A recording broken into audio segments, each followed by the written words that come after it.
Welcome to Pondering Passages. My name's Curt Austin. I'm here with my friend David Mullins, and we're going to be talking about Psalm 123. This is the Pondering Psalms edition, Psalm 123.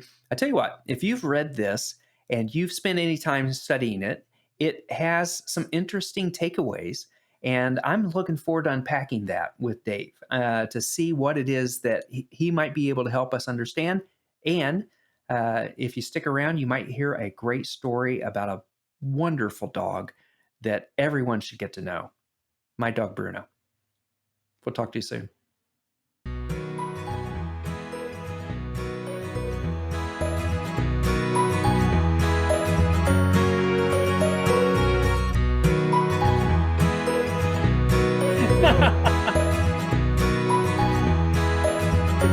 Welcome. We are going to be pondering Psalm 123 today. It's a shorty. Is it really a goodie? I can't decide. I'm waiting for Dave to speak wisdom into why this is such a good one. How are you doing today, Dave? I'm doing all right. How about yourself? I'm doing very well. It's a gorgeous day out.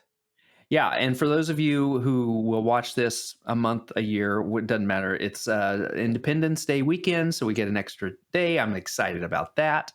I have nothing on the agenda for this weekend. Oh, last weekend we got to go to your son's wedding. What a blast that was! Yes, it was so good to see you. Such a great experience. Yeah. It was just a great wedding. I personally am going to convert to Catholicism because they've got pretty weddings. And they throw a kick of a reception. So, yeah, they do. Yeah. It was fun. Nice. It was fun. The whole weekend was great. Yeah. Well, let's try not to be too fun because Psalm 123 is a little bit of a downer, and I don't see how this fits into the Song of Ascents. You know, I wondered how this whole episode would go. To be honest. Because I've read through it. And since we had the wedding last week, I've looked at it for a couple of weeks, and it's almost like I walk away saying, "Huh." You know, I think there's something there, though, Curt. I think there's something there. We're 2 minutes in. Let's go ahead and just wrap this up in another minute, and let's call it. People will thank us. Yeah, I don't know. The first part, I think the first part, you could dwell in for a while. I lift my eyes to you. Yeah. And it fits with what's gone before, right? Yes. I lift my eyes to the hill. Yeah. Where does my help come from? Yeah. Or from whence does my help come? From whence? Whence? Yeah. So I mean, I like that. I mean, and again, if you're on your way to Jerusalem and you're looking up and you're expectant and you're excited, it's just great. And again, verse 2, we keep looking. They're not just looking once; they keep looking. Their eyes are on God enthroned in heaven. They keep looking to the Lord for His mercy, and then they use a couple of. I don't think they'd be analogies, but examples. Just as servants keep their eyes on their master, as a slave girl watches her mistress for the slightest signal. So there you go, Curt. That really seems to be the focal point in some ways. It does, and I didn't read any commentaries this week. Maybe that would have helped, but I kept trying to. I don't think it would have. But I read. I did think about the parables that Jesus told about the women who are waiting with the lamps. They're to be prepared. They're on the edge of their seat for when the bridegroom comes. They're ready to greet him and bring him in. And I found that might be kind of a parallel with this. You've got the servants they're watching closely, the slave girls that are keeping an eye on their mistress for just the slightest, just the little bit of movement, ready to respond in some way, right? And that's kind of what I took away from this. So my formative question to myself is, what does my attentiveness to God look like? Oh, Uh, you're so good. All well, right. it's although I don't think that's really keeping in the style of this psalm because they're looking to God for his mercy. They're looking for God to, give them mercy in their situation. The question to myself is more, how attentive am I to what God is wanting to do in my life or through my life? But when you look at Scripture formatively, sometimes you do move outside of those themes because God takes you somewhere else. You're asking God to form you through His Word, and for me, that was really, really the thing. And actually, this is kind of almost derogatory, but dogs that are very well trained, Like my Bruno. yes, yes, Okay, go they ahead. they will keep their eye on their master, Yeah. just waiting. Especially if you're giving them commands. Uh, I don't always do that with God. I'm more like the dog that just kind of wanders around, hoping for the best. I think that's really good. I mean, if and especially with verse 1, I lift my eyes to you. Yeah. My eyes need to be fixed on God. And let's unpack the mercy just a little bit. What Okay. what else what else is mercy? I mean mercy is what? As a concept, what is mercy? And I'm asking because I don't know. I Well, don't have an expectation of an answer. I really help me out here. the first thing I think of is I don't know if you used to play this as a game. I mean, as a kid, a game called Mercy. Are you familiar with Oh that? yeah, where you bend each other's fingers back Yeah, till you grab each other's and you bend it back, and then when you can't yeah. take it anymore, you cry mercy, and the other person's supposed to stop. It's not really much of a game, but Or a parallel to what we're talking about here, I don't think. well, no, I think when your hands and fingers are under that pressure, you're looking for some sort of relief and some sort of release. And so you're asking the other person to have mercy on you because Mm. apparently there's you look at them as being able to stop that pain and that pressure. And I look down, especially in the second part of verse 3 and Yeah. also verse 4, uh, you know, and it seems to me that they're at least, if not experiencing, thinking about that time of exile, where they're in maybe a situation to where those around them have contempt for them, scoffing of the proud, contempt of the arrogant, and they're just looking for that time when it's over. And they're watching and waiting on God to provide that because who else is going to provide that? I mean, at least that's as I read it, that's what comes to the forefront for me.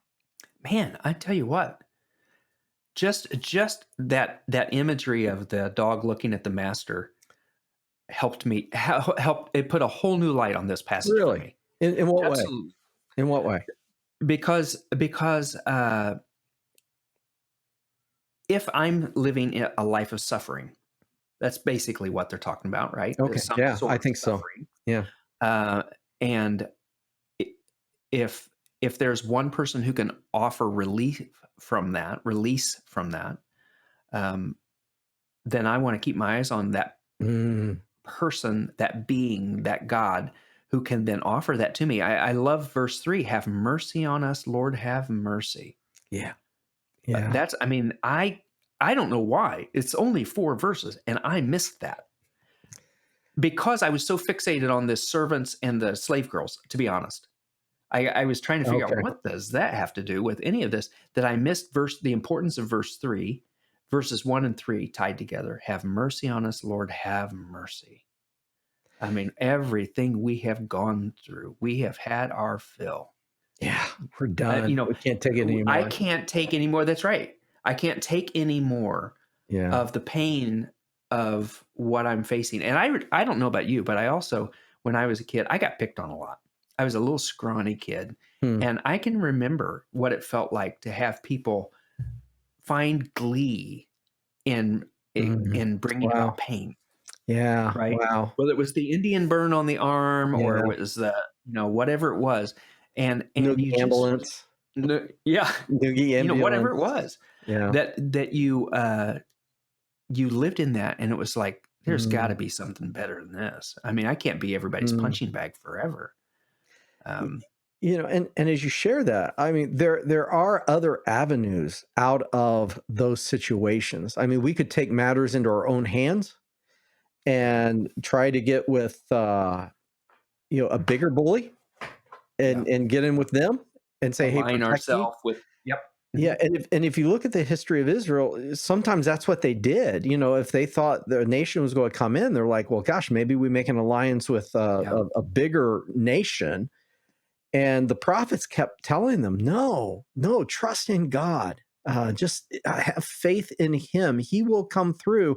And that's what I see in this psalm. We keep looking to the Lord our God for His mercy. We're not going to look to chariots and horses. We're not going to look for military might. We are looking to God, and we're not going to take matters into our own hands. But we have had our fill. Yeah. You know, and just a side note. It's interesting that in verse 2, it's just as servants keep their eyes on their master, which would usually be male, as a slave girl watches her mistress, which would usually be a woman, for the slightest signal. I don't know exactly if the psalmist meant anything by that, or if it's just a poetic device, but it's kind of covering, all the experience that these folks would have, whether male or female, Mm. in this. They're in a. I mean, this is a community. This is a Yeah. community lament, a community petition, I should say. Well, I like that too. I mean, as you're heading up to this place, this high place where God is going to meet everybody for the whatever the festival is or whatever it is they're going into, whether it's the Passover or Feast of the Tents or whatever it is that they're going in, there the entirety of our human experience is not just celebration. It's not just bang the tambourine and wave the palm branches and let's get in, let's have a party. It's in fact remembering that part of the reason why we seek God's presence is because we have had a difficult life. Yeah. And there are, I think it's only people who are pretending like it's not true that say that they don't have troubles. Mm, Everybody has troubles yeah. at some level, and some of them Yeah. are minor, certainly. Some of them are major, whether that's illness, disease, family strife, whatever it might be, war in your country. Not to make it just about the United States, where we've not had a war on our grounds for years and years. But if you're looking at this, you go, "Oh, I resonate with that." Yeah. Have mercy on us, Lord. Yeah. Have mercy. And I like it. and that's one of the beautiful things about the Psalms. It covers the gamut of human emotions. Yeah, there's blessed be the Lord. His steadfast love endures forever. And then how then you have ones talking about how long, O Lord, Right. will the wicked succeed over the godly, and all of these questions of faith. It's like we don't understand. Why are we in this situation, Lord? We've had more than our fill of the scoffing. We've had our fill of contempt, but we're waiting on you, and we're watching you, and we're watching for any. It's almost, in some regards, it's almost sad. We're watching for any little movement for mercy, and we're holding out for your mercy, not for anything else. So we've got time, right? Just to talk, just can we talk, Dave? Can we talk? Should I turn off the video? No, this is the best part right here. It's coming up. Let's take a break. We'll be back. So I've actually started it multiple times. You know how I am. I write lots of stuff and go, "Ooh, this is going to be my next book." Well, it'll actually be my first book. So when it's all said and done, one of them is the lessons my dogs have taught me. And I Sit know and they've taught you a stay. lot. I They mean, have, in fact. I mean, because before, you would not sit, you would not No, stay, I and chewed on the now furniture. you did. It was very embarrassing, but But they one of this reminds me, Psalm 123 reminds me of, just like you mentioned with Bruno, with the dog that's highly obedient is looking. yeah. We're trying to train Bruno to walk without a leash. I thought you were gonna say walk on his back legs No, like a person. no, no, don't need that. But Yeah. walk without a leash. So when I go on a walk in the morning, we do a short loop. It's just a little, it's a block around here, and I tell him I'm going to go get the mail, and he gets all excited. He loves the idea of getting the mail because he knows he's not going to be put on a leash because I just walk to the mailbox and he stays right beside me. Okay. And he is watching me all the time Yeah. because am I going to turn left to get the mail or am I going to keep walking straight? And that's one of the things. It's taking daily training to make it possible. And one day, and for a long time, he had the leash on, but I just let him drag it. Oh, And then if another dog came around or something, I could pick up the leash. yeah. But what I've been able to do is with daily training is, in fact, if I see another dog coming, we'll just take a turn up into somebody's driveway, and I'll tell him to sit, and we wait, and they walk past. And so he's not anxious to go play with that dog or anything. He's figured out that this is what I have to do. And now he doesn't even need the leash in the morning. We can do the whole loop. He stays right beside me. When we get back to our yard, he knows exactly where our yard starts. He takes off and runs and plays and has a great time. And I'm chasing him around and stuff. Yeah. It's kind of his reward for being so good. Yeah. But in my book that will be available on Amazon.com for $22.99 in 10, 15 years from now, uh, I mean, this is a chapter right here Yeah. about Psalm Yeah. 123 about how our eyes need to be fixed because I know this route. I know to keep him out of the traffic. I know to keep him away from the other dogs. And if he just would pay attention to me, then it's going to be just fine. And it's Yeah. taking daily practice to get to that point. It's not something that happens overnight. And certainly, the writer of this psalm is giving a cry to God, a petition to God of, I'm going to keep looking at you, God, because I need your guidance. I need your help because of kind of where we are right here. I Yeah. like that. I need your mercy. Now, I kind of have the opposite dog story. I was downstairs a couple of days ago, and I look out our back kitchen faces the backyard. I look out there, I see something back on our deck, and I thought, oh, that's Jake, the dog from next door, which is, I'm not sure I thought you what were going kind to of say dog he is. Jake from State Yeah, Farm. I know. No, no. I'm not sure what kind of dog he is, but he's like 150, 160 pounds and just like Ooh. all muscle. And so I go out there and he doesn't have a collar on. And, I've never really like, I know Jake and I've petted him before, but usually he just like will like knock you over. And so I go out there and I try to grab him. Of course, he doesn't have a collar on and his neck is like huge. Mhm, And so I'm mhm. trying to guide him back to his house. And then I hear his owner next door coming out and she's walking. I think right now she's 6 months pregnant. She's walking with Oh, a leash and she no. goes, I don't know what's wrong with me. I grab the leash, I open the door, and he runs out. But here's the thing. I knew there was no way he was going to go to her. Yeah. I knew. He was off the leash. There's no way he's going to go to her. She had a treat. He's not going to go get the treat because he knows the minute he gets to her, Yep. all of a sudden his quote fun is Right. over. But he could have gotten hit by a car. I mean, there's so many things that might have happened to him. He might have ran and got lost. And so and I guess the question is which way is the better way to be that obedient Bruno that is learning to stay next to the one who loves him more than anyone else in the neighborhood ever could, or to be like the dog that says, hey, I got my freedom or whatever you want to say, Yeah. and just kind of take your chances, and you have no idea where you're going to end up. But I know this, you will not end up at nearly as good a place as being with the one who loves you more than anyone else. Yeah. And I Oh, think that's what the psalmist knew. So it's like, I'm going to wait on you for the mercy, Lord. We're fed up, mercy, Lord. but you know Verse what? 3. Have That's mercy. that's that's my verse this week. Lord, have mercy. Lord, Have have mercy on mercy us. on us, Lord, have Have mercy. mercy. In Ah, that short passage, mercy is mentioned 3 times. Contempt is mentioned twice. Uh, I think those are the main yeah. words coming through. Yeah. Yeah. Keep their eyes. Keep their eyes. I Yeah. mean, that's mentioned a couple times as well.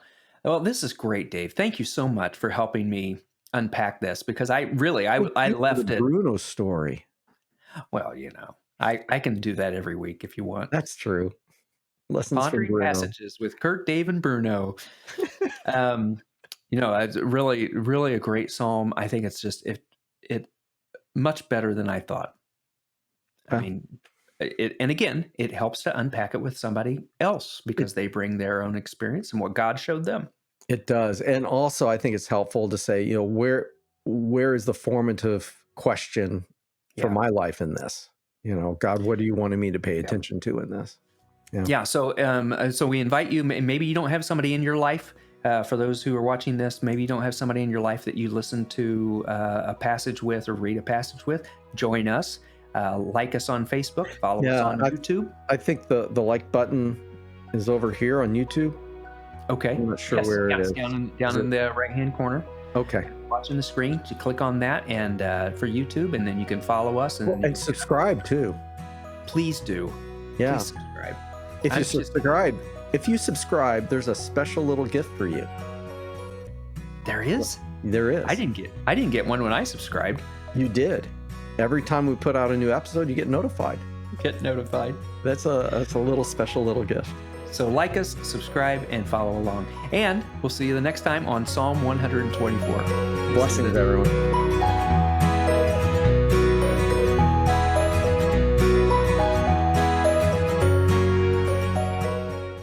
Are we live? Well, Like we ain't live? dead. Are we streaming on some No, platform someplace? not that I know of. If we are, I'm unaware. Welcome to Pondering Passages. Pounding Welcome back. passages. We're pounding passages. We're like Rocky in the meat Yeah. locker. Yes. We're pounding away, breaking ribs. We probably should have talked about this psalm before we started, but hey, why would we start doing it now?